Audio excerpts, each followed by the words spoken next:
Alamin ang latest weather update ngayon dito sa Sir Aris Official Weather News Today.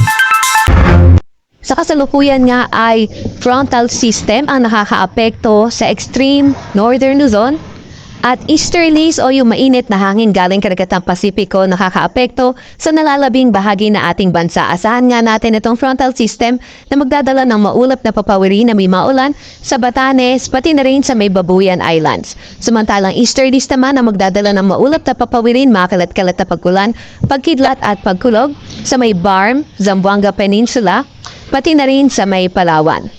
Para naman sa lagay ng panahon sa Metro Manila at nalalabing bahagi ng bansa, magandang panahon pa rin yung inaasahan natin, pero may mga tsansa pa rin na mga localized thunderstorms. So asahan pa nga rin natin sa Metro Manila at nalalabing bahagi ng bansa, mainit at malinsahang panahon simula umaga hanggang tanghali, pero pagdating ng hapon hanggang sa gabi ay tumataas ang mga tsansa ng mga localized thunderstorms.